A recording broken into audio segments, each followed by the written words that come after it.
All right, Postmil Project. I don't know how many of these we've done. You are? I'm Cory. This is also, I believe, your third hour straight of talking. Pretty much, yeah. How you doing, man? It's tired. I mean, My voice is tired. Is your mind feel sharp though? Yes, absolutely. So I'm Cody, by the way. Yes, president of Westminster Effects. Yeah, and so westminstereffects.com, go buy stuff for your guitar. The podcast is the Westminster Effects Doxology podcast. I know that's a lot of syllables. It is. You host the Cory Truax show. Yeah. Oddly spelt, but fairly easy to find compared to Westminster Doxology. Yes. So, yeah, Tuesday is my most talkative day, most days. And my voice is going to be very tired after this because I work for myself. Right. And I don't work with anybody else. So talking is sporadic to my wife and our two dogs. This is just a word of, I guess it's encouragement, but also, what's the word when you really can empathize with somebody? I can't think of the word that I know how you feel. Yes. In a previous life, I would go do 2 hours on WLFJ when Dr. Beam was out. My job at work was to present. And so it'd be like 2 45-minute presentations that day. Yep. And then maybe that night I was doing kids church. Yep. And that might be a Friday where that Sunday I'm going to preach. And there were those weeks where Dr. Beam would be out for a week and I did 10 hours of radio plus my show. I got tired of my own voice. Yep. You do get to that point, you talk so much, you wonder, and in the abundance of words, there's so much opportunity for sin. I'm paraphrasing a proverb. Mm-hmm. You wonder, what garbage did I say? Yeah. In all of these hours of talking. The good thing is I don't talk a whole lot typically, just in my own time. So I don't have that opportunity to say too many stupid things. Amen. But yeah, our pastor is actually out of the country on his 25th anniversary trip. And so I ran our midweek Tuesday morning Bible study this morning, which is why I talked. And then the second reason I talked was the first episode that we recorded for the Westminster Effects Doxology podcast, for those of you who are only on Cory's feed. So you came and talked about your church merger. And so that's been fantastic. The Lord's been good for that. You can get details on that on that episode, Westminster. And so here's a very professional segue. Mm-hmm. You joked about the name of your church being Riverview Baptist Church. Yes. And you joked that everyone last week could see the river because of the hurricane that came through. That's right. Us being located in the upstate of South Carolina, we did not expect that in the slightest. No way. That storm took a hard eastward turn, way more than anybody was expecting, about 45 minutes north from me. From where I live, is the North Carolina border. Right. And so basically you just cross from Landrum to North Carolina, and pretty soon you're in Tryon, which is basically where it starts to get really hairy, nasty, where you've seen the effectively biblical apocalyptic scenes going on. And we're right down the road from that, honestly. But we got it pretty good too.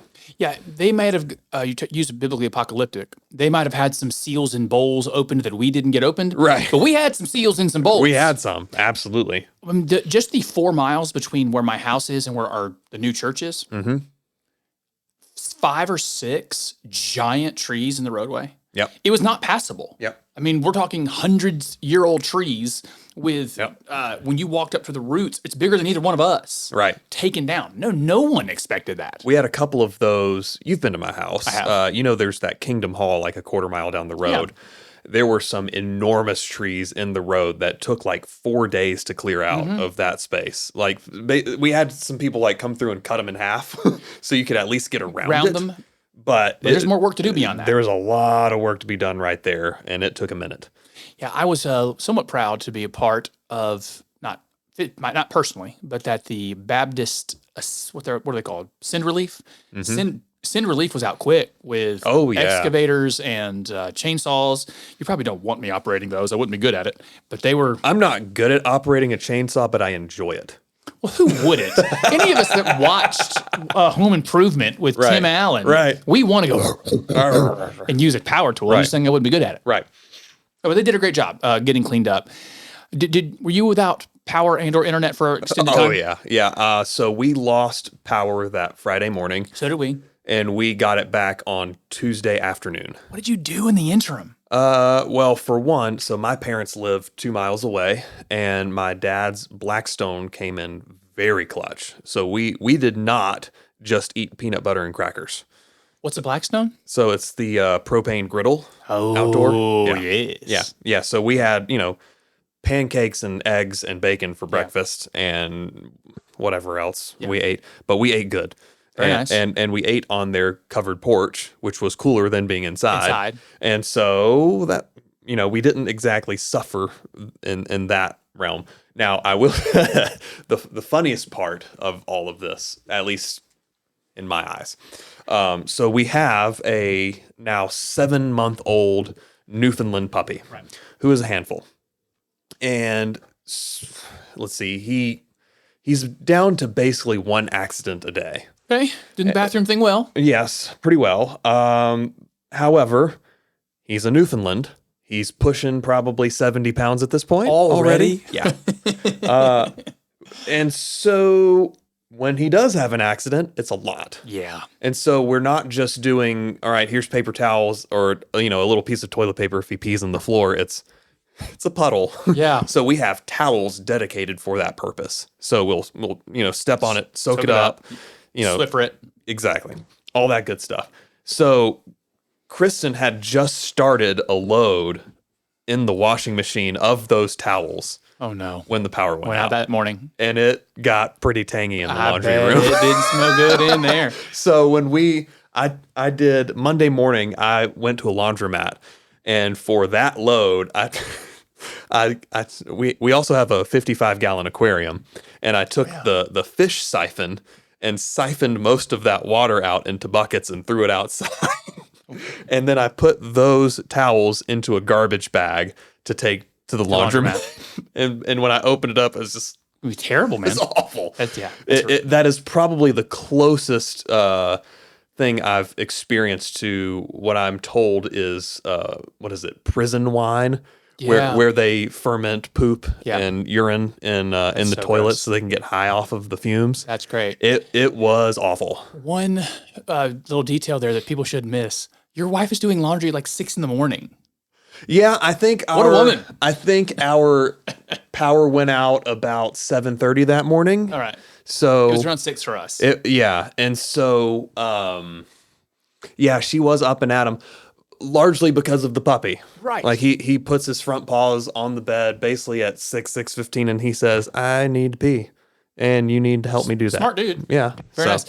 We had a very different story to the extent that I believe some people call it survivor's guilt, but this is a miniature version of it. I have a take on that when you're done with that. The power went out for us around 6 a.m. We have 5 dogs. I was up feeding them. They're all together probably add up to the weight of one adult Newfoundland. Right.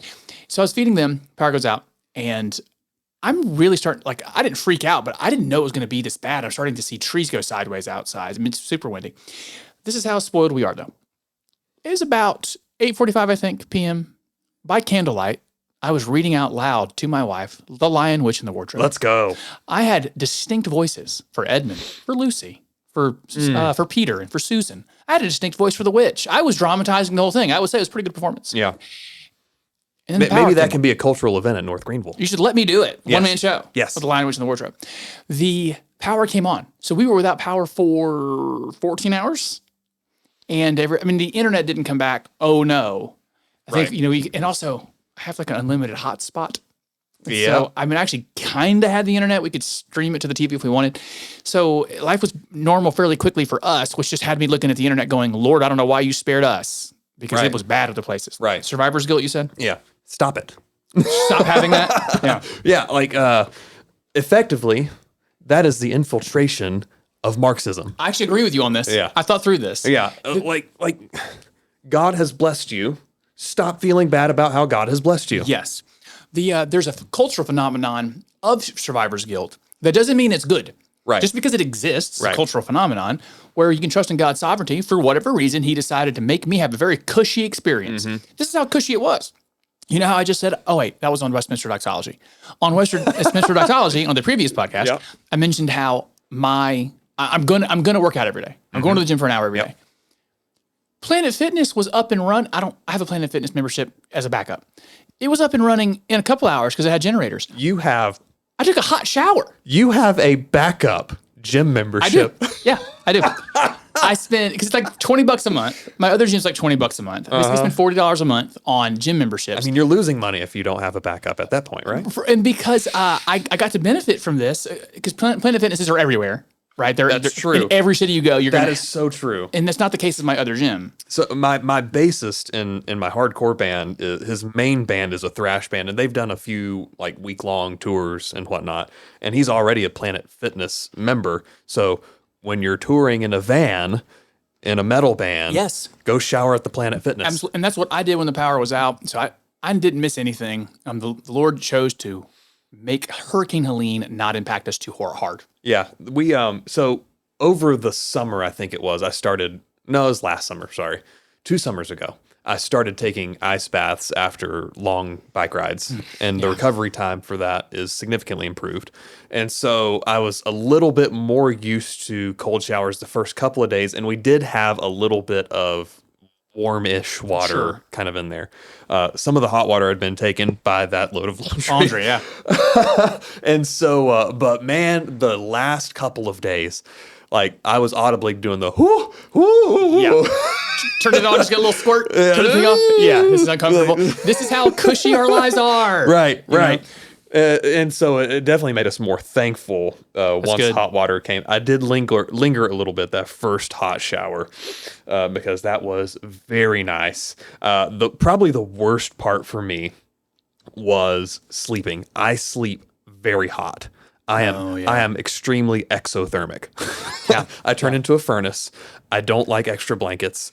And so I resorted to basically having a little bit of a quilt across my chest just so I could have something, and then everything else was uncovered. Let it free. Yeah, and windows wide open, all of them. So we heard every car driving by. And the dogs love that. Right. And these experiences should drive us to some real gratitude. Yes. We live in a really cushy time in a really cushy place. Yep.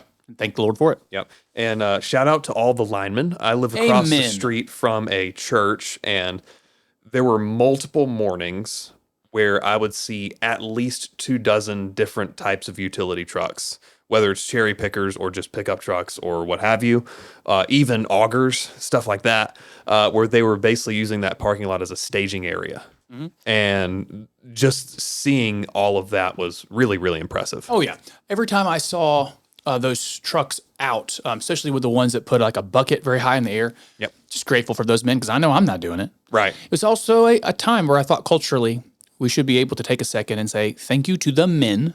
Yes. A very gendered role of doing a dangerous thing in hard environment to give us our very easy lives back. That is a very manly profession. I'm sure there are a few women who do that, and obviously thankful to them, but that is a manly thing for a reason because men are called to give themselves in that way. Right. To create order, to bring order back to the and we're life we had. We're not sorry about that. No.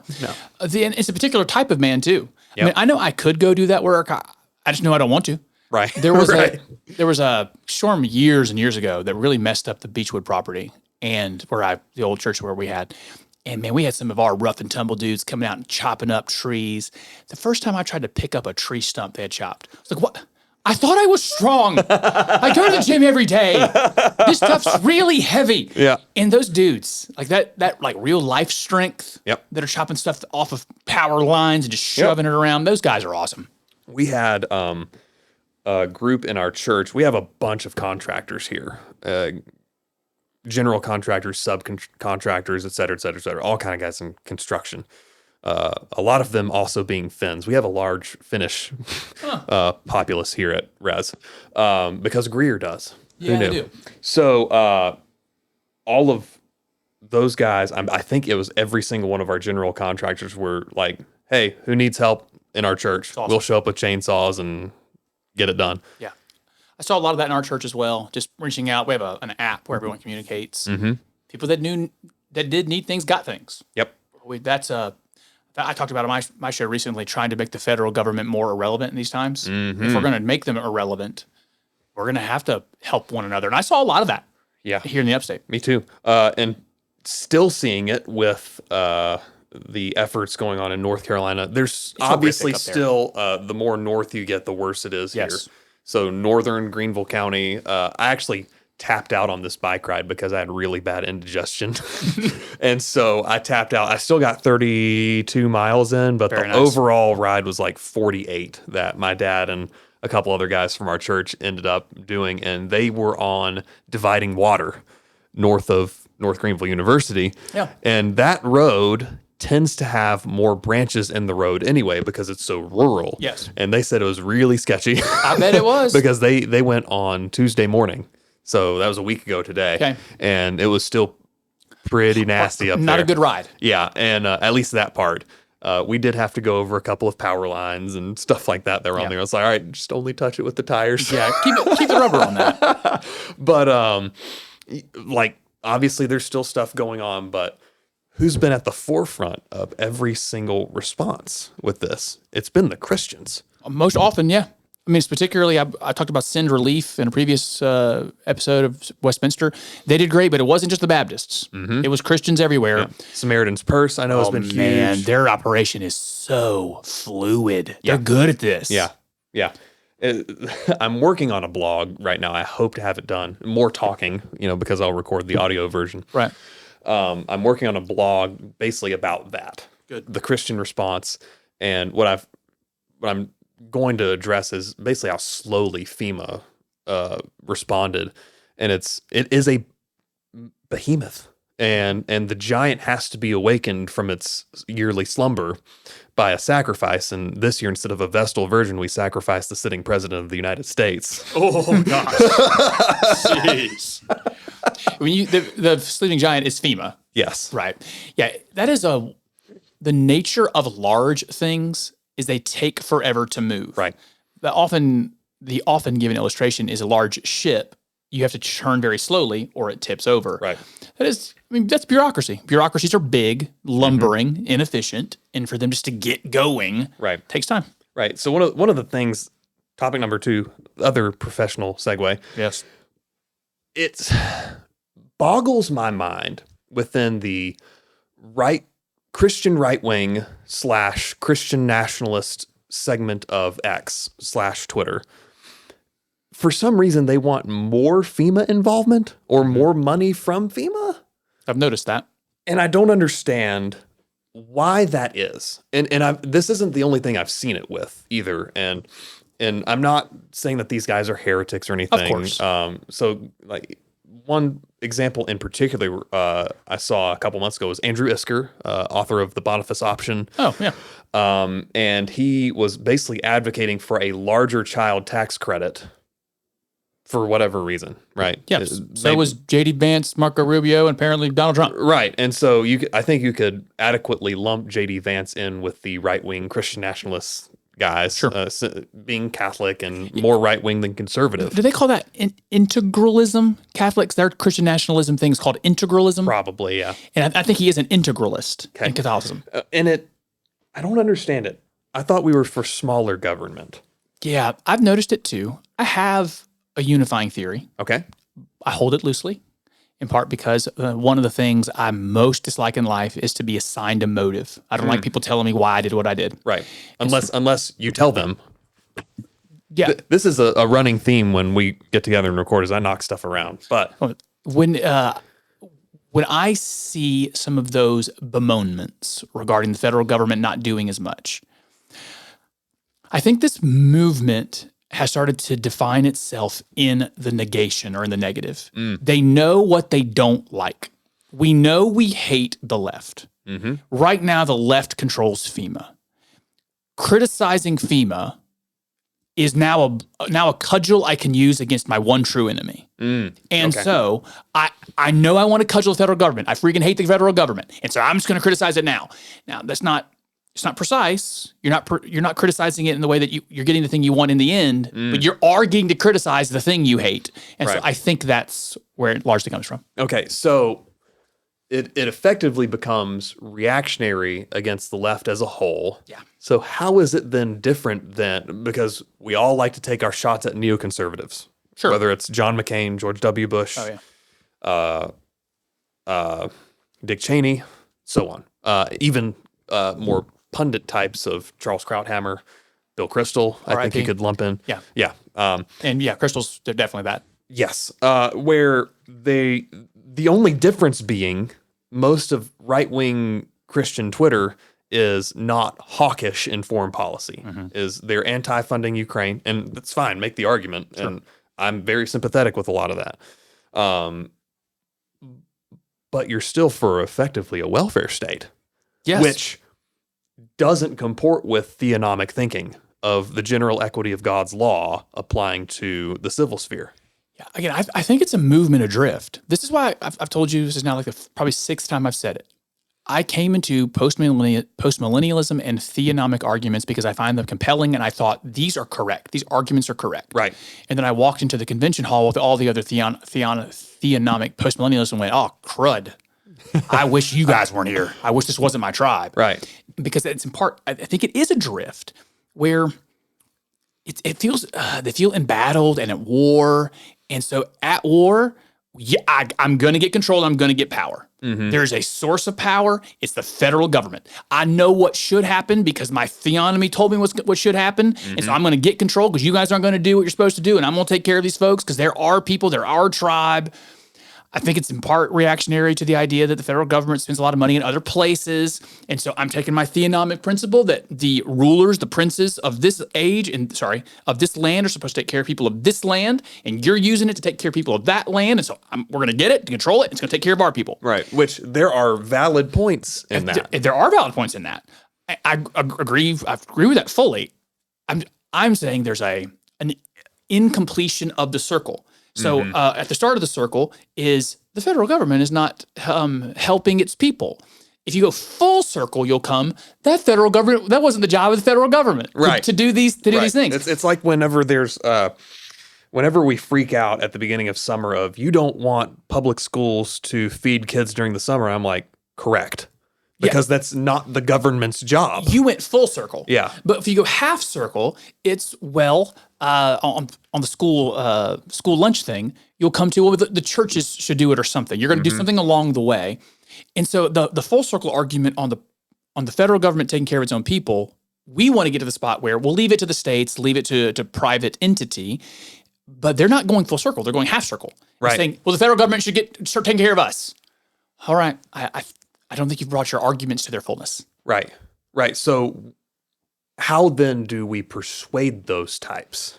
I know I am stubborn. So when I call someone else stubborn, I understand this is pot and kettle type of things. I am very stubborn.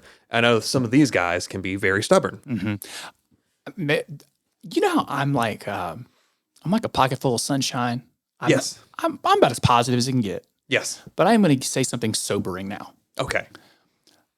I'm done trying to convince people. I don't think That's fair. I don't think persuasion's possible. Yeah. Especially this group, theonomy postmill. And maybe these guys aren't even properly theonomic.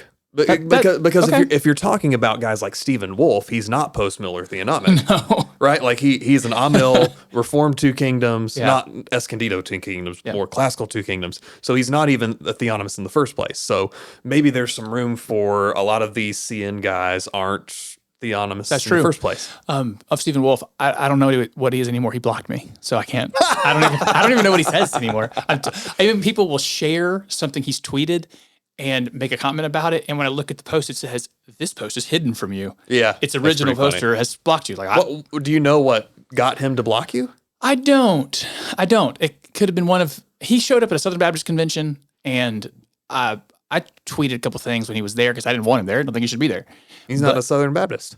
I guess he's not. Is he not? I'm pretty sure he's Presbyterian. Is he? But he showed up at one. Okay. He showed up in New Orleans, I believe. Okay. And I don't know. I was probably mean to him, and he gets his feelings hurt. So that's fair. But in any event, I hate to say this. I started to see more and more people that have a different worldview settings, and it's not outside of orthodoxy. I just think they're wrong. Yeah. And it used to be a younger me would say, I need to convince them. I need to change their mind. I have very little interest in just trying to change people's minds anymore. You know what that is you have become less Gnostic. Because the Gnostic mind says if I could just give them a little more knowledge, then they'll finally change their mind. Oh, I see. And then we'll be okay. We'll all be okay because we have this knowledge. Yeah, I've come to that conclusion that I guess the Lord turns hearts, he also turns minds. Mm-hmm. I have the little bit of influence I have. I'm just going to say stuff I think. Yep. There's going to be some people who disagree, and they're either going to keep listening or they're going to go away. Mm-hmm. I'm going to say things as convincingly, as compellingly as I can. But man, when I see someone on the internet making the argument that the federal government needs to be giving people money to have kids, and that person is a Christian, Mm-hmm. I'm just going to go, I don't have time for it. Yeah. I don't have interest in it. You hold your view. All right. You hold to it. You keep thinking through it. Study the scriptures and see if you change your mind. Maybe you make one comment, leave it. I don't need, Or if that. I'm getting to that spot where I don't even want to do that anymore. Yeah. It's not, especially on the internet, it's not productive. Right. There might be. I think it can be in the long run. I hope so. Because I'm sure you've had similar with your podcast, but with mine, I get maybe a couple emails a year saying, hey, I changed churches because of this podcast. Praise be. That's good. Which is humbling. Yeah. But it's proof that things on the internet do make a difference. Yeah. I mean, there's this old starfish thing, maybe the impact is small, but I made a difference on that one. Right. The one starfish you got to throw back into the sea, or if you got thrown out of a shallow megachurch situation and into a local body of believers that's doing well. So I've seen what you've seen. I've seen people not advocate in the Christian nationalism world, not advocating for smaller government, but advocating to get control of the government and make it do what they say is the right thing to do. And I'm not opposed to getting control of the government and doing what it should be doing. I just wanted to do the right things. and at the right level. Right. And in most cases, we would agree with those guys on what we want the government to do. We want to outlaw things like abortion. We want to not hop kids up on cross-sex hormones. We want to have lower taxation, et cetera, et cetera, et cetera. So we're going to agree, and same thing with our 2K brothers, is we're going to agree mostly on what we want out of government. It's our reasoning and how we get there. Yeah, and hopefully our consistency. Because it is an inconsistent thing, in my estimation, to both say the federal government should be extremely small. Also, I'm very mad that the federal government is not doing some things I want it to do regarding the incentivizing of having children or helping me in a disaster. Yeah. You can actually call out the federal government for spending money poorly and frivolously and wrongly and not advocate that they just spend it differently. Mm-hmm. You can just say, you should stop spending it. Right. Just stop. Stop it.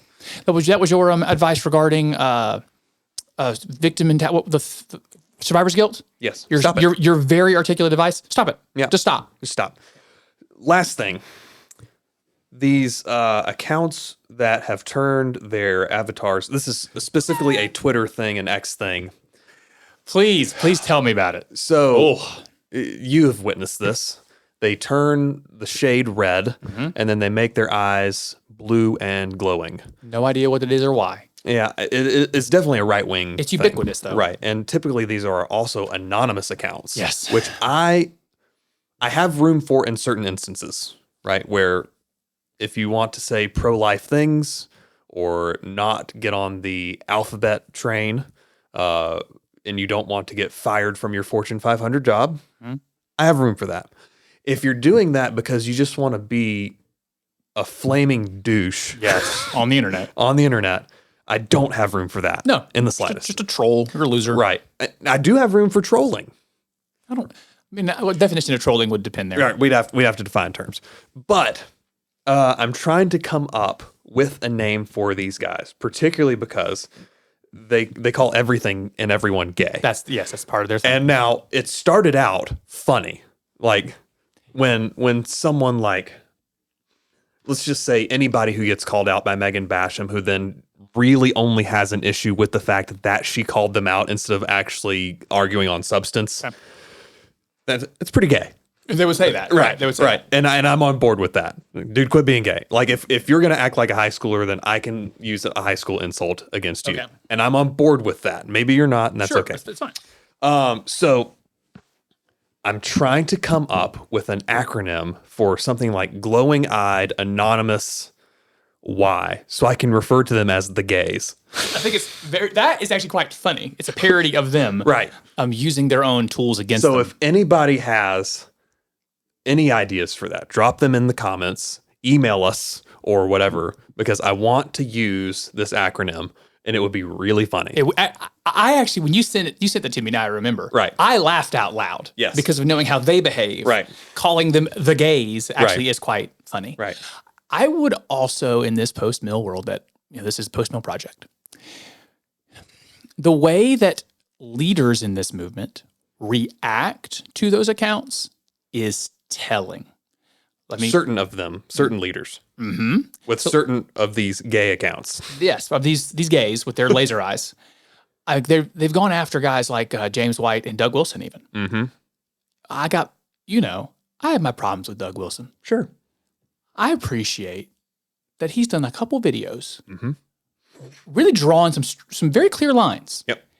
And there are some other people in the movement who are unwilling to do that. Right. They're not willing to draw these lines. And you're talking specifically of guys like Cory Mailer, Andrew Torba, who have done some pretty anti-Semitic stuff, including the reposting of the White Boy Summer video that featured the lighting of the torch at the 1936 Olympics in Berlin. That's right. So effectively glorifying Nazi Germany in that, saying Hitler wasn't the bad guy.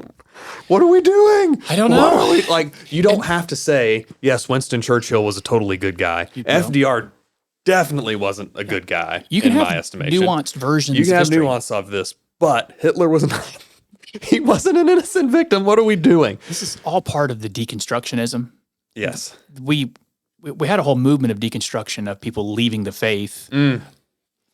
I think people who were never believers ultimately just got captured by secular leftism. But there's I hate the word vibe. Can I use the word ethos instead? There's an ethos through the culture of deconstruction. Yep. Saying everything you were taught. I'm talking when you were in 6th grade, your middle school history teacher was lying to you. They're all liars. Just yesterday, I saw it go so far as, and this guy is a brother. He is sola fide, sola gratia, and we disagree on some of the stuff. And he's one of the gays. Right. We'll say it that way. Right. He's got the glowing eyes, and he even went so far as to advocate an Earth-centric model of the universe.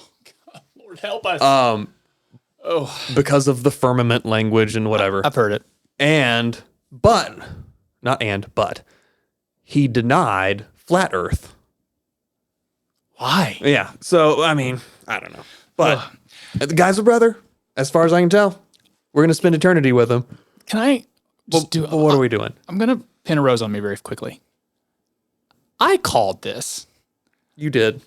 You did. I texted you about this. You did. I saw, let me say it this way. When you create a culture of, this is one of your planks in your culture. If the subculture awards saying outlandish things, there's now an incentive. Right. Believe and say outlandish things. Right. And when your subculture also says back to people like me who go, hey, you're saying that thing that might be potentially true in a very destructive way, and you just say, I'm gay, because I'm saying to you, there's more effective ways to communicate as an adult. The thing you invite is, wait. So I can say stuff about the Jews now? Right. Because you guys are saying crazy stuff. I think I can say crazy stuff too. And if anyone criticizes me, they're probably gay. You invite crazy when you behave in unregulated ways. Right. And this has not come from the typical post-mill theonomic guys. Agreed. This is not like Wilson is a brilliant satirist. He's a brilliant writer. He does say some outlandish things to make a point. He doesn't say things about how the Jews are ruining everything. And again, I'm applauding him for two different videos. To make very clear. We're not this. What the white girl autumn thing was really funny. That was in good taste humor. I would just at least ask the brethren who behave on the internet, at least take some pause. Some of your behaviors apparently invited folks who thought they would be welcome in the things they said. You might just ask, I wonder if any of my behavior made them feel welcome because of how I behave. That's fair. And if not, cool. Let your conscience be clear, but it's worth asking. It is really, really funny to me, especially with the anti-Semitism. And we're not dispensational in the slightest. We have very blunt criticisms of the modern nation state of Israel. Yeah. The gayest nation, actually, Literally. the gayest city in the world Tel Aviv. is Tel Aviv. That's right. It's something like 1 in 4 or higher. Yes, it's a very rainbow city. Yeah, and so it makes San Francisco look like the upstate of South Carolina. It was San Francisco before San Francisco was San Francisco. Right. And so Israel, by and large, what calls itself Israel, we'll say that, is a God-hating society. Yeah, there's not a lot of Christians there. They deny the triune God. They deny the Son, right? Which means they deny the Father. And for that matter, a lot of the Christians who are all into Israel seem to have a great deal of interest in reinstituting a temple and some sacrifices and some priests. Right, and that would be blasphemy. Absolutely, against the work of Jesus. Right, and so when someone like James White or Doug Wilson says, the Jews aren't the entire problem in the world, and then the glowing-eyed gays come out and say, man, Doug Wilson has really liberalized. What are we doing? You're going to seriously say the guy who started the mainstreaming of postmillennial theonomic Christian Prince stuff has liberalized in the last 3 weeks? Yeah, because he doesn't go on your side quest, as it were. This odd, which is a great way to put it, because a lot of this is LARPing. Live action role playing. Yes, they are LARPing, and it's really not even live action because it's still all on the internet. Online. Yeah, they're just LARPing Christian nationalism in the first place. I think that's right. And so, some gatekeeping. I've talked before. You got to have wall builders and bridge builders. Mm-hmm. Hear me, the bridge builder saying, "I'm ready to put down my bridge building tools. Let's build some walls." Yeah, and say to these people, "No, not you. You're not in." And I think a lot of that's starting to happen. The filtration going on. Yeah, some of it. Of course, there will be some overreactions, and I think there may possibly have been one recently. I'm not going to mention it specifically. There may have been one specific example where it's been a little too much. Okay. However, if you come up with your, I'll start using your acronym, and I don't even like calling things gay. Yeah. But if you come up with the glowing-eyed... I just think it's funny. I find juvenile humor more appealing than you do, and that's okay. If they're mostly young, you could do glowing-eyed youths. Yep. They're the gays. Yep. GEYs. Yep. There's that. I'll come up with something else. Yep. We'll workshop it. Yeah, we'll workshop it. We'll brainstorm. Sounds like it'd be a great thing for the Westminster Nostalgia Podcast Lounge. Yes. Take the Postmil world over there. Yes. And see what you can come up with for the glowing-eyed. Because not even all of them are Postmil. No. So we'll probably get a good entry or two from a dispensationalist. Yeah. So my final thought on this is stop hoping the federal government would do everything. Yeah. That's not part of the post-mill world. Get the government to do what it's supposed to do, which is very limited. Establish justice, keep people from defrauding each other, punish evildoers. Yeah, that's a pretty good list. It's almost like you found it in an ancient book of wisdom. Or Romans 13 or something. All right. Where can people find you? CoryTruax.com, at least for now. I'm thinking about shutting that down. There's just so much. Just social media is your website. Well, let's talk about that later. But CoryTruax.com for now, and also wherever you find podcasts, you can find the Cory Truax Show. There's also on Facebook, Twitter, Instagram, or Threads. You can find me. Just look for my weird name, Cory Truax. So you can find me, Westminster Effects Doxology Podcast, CodyFields.com when I post blogs and stuff like that. You can find me on X, Instagram, Facebook, whatever. You can find Westminster Effects on TikTok if you hate yourself. So, thanks for doing it, man. I always appreciate these. Until next time.